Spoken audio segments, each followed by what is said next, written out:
তোমরা যারা বিদ্যাসাগর ইউনিভার্সিটি আন্ডারে সেকেন্ড সেমিস্টারের স্টুডেন্ট রয়েছো, বেসিক্যালি ইংলিশ মেজর, তোমাদের সবাইকে স্বাগতম জানাচ্ছি। এখন সময় এসছে নাম্বারকে তোমাকে ওঠাতে হবে। ওকে, যারা প্রথম থেকে পড়েছিলে তাদের কিন্তু এখন সেই পোয়েমসগুলো নিয়ে, ব্রড কোয়েশ্চেন্স নিয়ে, দ্যাট মিনস 10 মার্কসের কোয়েশ্চেন নিয়ে পড়ে থাকলে হবে না। এখন তোমাকে রেটোরিক, প্রোসোডি এগুলো কিন্তু দেখে যেতে হবে। আমি আশা করব তোমরা যারা প্রথম থেকে প্রিপেয়ার ছিলে তারা এই জায়গাগুলো ভালো করে প্র্যাকটিস করেছো নিজে থেকে, বা কোথাও যেখানে পড়েছো স্যাররা করিয়েছেন তোমাদেরকে।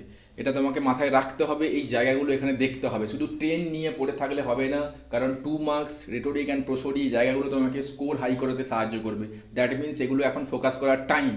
10 মার্কস যা হয়েছে এখন ছেড়ে দাও। আর যারা পারছো না 2 মার্কস 5 মার্কস, আমি জানি অনেকেই প্রবলেমে রয়েছো। এই প্রবলেম হওয়ার কোনো কথা ছিল না, কারণ আমরা বিদ্যাসাগর ইউনিভার্সিটির আন্ডারে তুমি চ্যানেল খোঁজ করে দেখবে বা একটু স্টাডি করবে, তুমি বুঝতেই পারবে যে অথেন্টিক চ্যানেল, একেবারে ট্রাস্টেড চ্যানেল আমাদেরই চ্যানেল রয়েছে। ওকে, শুধুমাত্র তোমাদের ব্যাচ নয়, অনেক ব্যাচ আমাদের এখান থেকে প্রোভাইড করা হয়। অনলাইন ব্যাচ মানে এই নয় যে আমরা পড়াবো না। ওকে, যুগ মডার্ন হচ্ছে, তোমাদেরও মডার্ন হতে হবে। ওকে, ট্রাই অ্যান্ড টেস্ট তো করতেই হবে। ওকে, ডেফিনেটলি আমরা 2 marks 5 marks and 10 marks everything practice করিয়েছিলাম। ইভিন এক্সামও আমরা নিয়েছিলাম আমাদের অনলাইন ব্যাচে। রেটোরিক, প্রোসোডি প্রথম থেকেই প্র্যাকটিস করানো হয়েছিল। তোমরা চাইলে সেগুলো দেখতে পারো, আমাদের চ্যানেল প্লেলিস্টেও খানিকটা দেওয়া হয়েছে। প্রত্যেকটা ক্লাস পসিবল নয় দেওয়া, যেহেতু অনলাইন ব্যাচ রয়েছে। আর তোমরা যারা ভাবছো থার্ড সেমিস্টারে, এই ভুলটা আর করো না। আমি বারে বারে বলছি 2 মার্কস 5 মার্কস 10 মার্কস সবাই লাগিয়ে দেবে। 2 মার্কস অ্যান্ড 5 মার্কস ডেফিনেটলি যেগুলো স্কোর করতে সাহায্য করবে সেগুলো কিন্তু তোমাকে কালেক্ট করে রাখতে হবে, এবং সেগুলো যথেষ্ট পরিমাণে ওগুলোকে নিয়ে প্রিপেয়ার হতে হবে। ওকে, রেটোরিক প্রসোডির জায়গা ছিল, দ্যাট মিনস স্কোর করার একটা জায়গা ছিল। তোমরা যারা করোনি খুবই ভুল করেছো। তো তাও আমি বলবো, যেগুলো দিয়েছি ডেফিনেটলি আমি সাজেশানসও প্রোভাইড করবো রেটোরিকের ওপরে, ওগুলো দেখে যেও এবং আমাদের প্র্যাকটিস সেশনগুলো দেখে যেও। তুমি ডেফিনেটলি হেল্পফুল হবে তোমার এক্সাম সেন্টারে। আর বেশি কিছু কথা বলছি না, সোজা আমরা চলে আসবো আজকের সেশন নিয়ে। রেটোরিক, এটা খুব ইম্পর্ট্যান্ট কোয়েশ্চেন্স এটা রয়েছে, তোমাদের দেখতে হবে একটু। আমি পোয়েমটা পড়ছি, এটা ভিক্টোরিয়ান এজে পোয়েম, টেনিসন্স এর লিখা, আলফ্রেড টেনিসন্স, ইউলিসিস থেকে নেওয়া হয়েছে। এটা অনেকবারই এক্সামে এসেছে, তোমাকে একটু দেখতে হবে। I can not rest from travel, I will bring life to lease. All time I have enjoyed greatly and suffered greatly, both with those that loved me and alone on shore when the scudding drips, the rainy hates, vex the dim sea. I am becoming a name. Okay, বলছে এখানটায় কবি, I can not rest from the travel, আমি travel থেকে rest নিতে পারবো না। Okay, I will drink life to the lees, আমি জীবনটাকে এভাবে পান করতে চাই যেভাবে একজন ড্রাঙ্কার তলানি পর্যন্ত তার এসেন্সটাকে, মানে ড্রিঙ্কের এসেন্সটাকে পান করে। বুঝতে পেরেছো?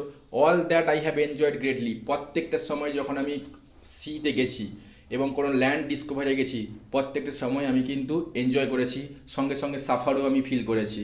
ওকে, সি লাইফ কোনো রকম এনজয়েবল লাইফ নয়, এগুলো সাফার তোমাকে ফেস করতেই হবে। ওকে, অবস্ট্রাগল তোমাকে ফেস করতে হবে। Both with those that loved me and alone, the shore, প্রত্যেকটা জিনিসকে, কষ্টকেও ভালোবেসেছি, দুঃখকেও ভালোবেসেছি, কিন্তু একাকী, on shore. And when the scudding drifts rain Hyades, যখন আকাশে rain Hyades, constellations 7 star of constellation উঠছে, তখনই বুঝতে পেরেছি যে সমুদ্র কাঁপছে, উত্তেজিত হচ্ছে। দ্যাট মিনস বৃষ্টি আসবে। And I am becoming a name, আমি এই দিক থেকে আমি নাম হয়ে যাব। সো এটা একটু কলোনাইজড অ্যান্ড কলোনাইজেশনস যে ব্যাপারগুলো রয়েছে, এবং যে সায়েন্টিফিক যে প্রোগ্রেশনস ঘটছিল ভিক্টোরিয়ান এজে, সেটা একটা এক্সাম্পল রয়েছে এই পোয়েম আলফ্রেড টেনিসন। যে জায়গাতে আমি যাচ্ছি না, ডেফিনেটলি তোমাদের পোয়েমটা রয়েছে থার্ড সেম বা ফোর্থ সেমে, এগুলো আমি পড়াবো যদি আমার সঙ্গে কানেক্ট হতে পারো। সো ডিফারেন্ট ওয়েতে তোমার সাবজেক্টকে ডিফারেন্ট ওয়েতে তুমি দেখবে আমার সঙ্গে। সো আজকে রেটোরিকগুলো কোনগুলো রয়েছে, ডিভাইসগুলো কোনগুলো রয়েছে, আমরা জাস্ট একটু দেখে নেব। তোমাকে এভাবেই ফিগার মেনটেন করতে হবে, দিলেই কিন্তু নাম্বারটা পাবে তুমি। There are several figures of speech in the passage given below. First, there is a hyperbole in I will drink life to the lees. এই জায়গাটা জুড়ে, এই সেন্টেন্সটা জুড়ে হাইপারবোল রয়েছে। এবারে কেন রয়েছে সেটা তোমাকে প্রুভ করাতে হবে। তুমি লিখবে ইন হাইপারবোল, ডেফিনেশনটা পুট করবে এখানে। And exaggerated statement is made. Okay, so কীভাবে, here and exaggeration statement is seen I will drink life to the lees. Okay, এবার বাড়িয়ে বলা হচ্ছে না, যেভাবে একজন মাতাল তার ড্রিঙ্ককে তলানি পর্যন্ত পান করে, তেমনভাবে আমি লাইফটাকেও সেভাবে পান করতে চাই। বাড়িয়ে বলা, তার জন্য that is the hyperbole. Next দেখবো, there is a case of metaphor too I will drink life to the lees. এটা মেটাফোর কীভাবে? In metaphor and implied comparisons it made between two different things or ideas. দুটো different things dissimilar অবজেক্টের সঙ্গে তুলনা করা হবে, that is the metaphor. So here two dissimilar object life and lees, okay, drink and লাইফের সঙ্গে যে কম্পেয়ারটা করা হয়েছে এটা ডিসিমিলার অবজেক্ট, এবং এটা কিন্তু আনলাইট কম্পারিজনস রয়েছে, দেখতে পাবে না কিন্তু কম্পারিজন রয়েছে, দ্যাট মিনস এটা মেটাফোর রয়েছে। নেক্সট আমি চলে আসবো ইজি একেবারে।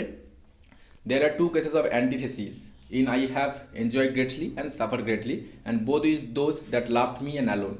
In antithesis কি বলা হচ্ছে, two contrasted word, okay, different words, দুটো বিপরীত word or ideas are place together, একসঙ্গে বসানো হবে in a balanced form for the sake of emphasis দেওয়ার জন্য। এখানে কি হচ্ছে, দুটো বিপরীত ধর্মী ওয়ার্ড দেখো, এনজয় গ্রেটলি আনন্দ পাচ্ছ, সাফার গ্রেটলি কাছাকাছি বসেছে, দুটো contrasted word, two contrasted word are placed side by side in a balance form for the sake of emphasis, তার জন্য এই সেন্টেন্সটা জুড়ে রয়েছে antithesis. Similar case in happens love and alone, ভালোবাসা এবং একাকী, এটাও কিন্তু অ্যান্টিথেসিস হয়ে যাচ্ছে, okay. There is a case of personifications in rain Hyades vex the dim sea. Rain Hyades আমি বললাম 7 স্টার অফ কনস্টিলেশনস, ওকে, তারা উঠলে মনে করা হতো যে বৃষ্টি আসবে। সো এই তারাগুলো কী করছে, ভেক্সড করছে, সমুদ্রকে উত্তেজিত করছে, দ্যাট মিনস এই ন্যাচারাল অবজেক্টের সঙ্গে ভেক্সড যে ভার্বটা অ্যাড করে একটা হিউম্যান এন্টিটি দেওয়া হচ্ছে, তার জন্য it is the case of personifications. তোমাকে দেখে নিতে হবে একটু, আমি খুব স্পিডে বলছি কারণ তোমাদের হয়ে গেছে, যারা করেছো ধরতে পারছো। In personifications nature and inanimate object or an abstract ideas is invested with the attribute of living being.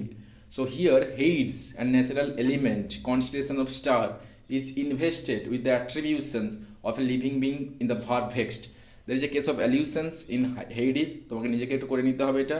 In allusions put the definition here and then explain. And there is an epigram in the I am becoming a name. So in epigram write the definitions here and then explain. So এইভাবে করতে হবে। দেখো মজার ব্যাপারটা হলো তুমি লিখে এলে হবে না, যেভাবে আমি দেখো হাইলাইট করেছি বা বোল্ড করেছি ওয়ার্ডগুলোকে, নিচে আন্ডারলাইন করেছি, অ্যালিউশনস দেখতে পাচ্ছ, পার্সনিফিকেশনস, এগুলো তোমায় কিন্তু তোমার এই পেনে বল পেনে নিচে আন্ডারলাইন করতে হবে, দিলেই কিন্তু তোমার খাতাটা কিন্তু ডিফারেন্ট ওয়েতে থাকবে। শুধু লিখে দিয়ে আসলে হবে না, তোমায় কিন্তু প্রেজেন্টেশনটাও তার সঙ্গে মাথাতে রাখতে হবে, দিলে তুমি কিন্তু ভালো নাম্বারটা পাবে। থ্যাংক ইউ সো মাচ সবাইকে। ওয়ান্স অ্যাগেইন ভালো করে পড়ো এবং আমি সাজেশনটা ডেফিনেটলি তোমাদের সঙ্গে আপলোড করে দেবো।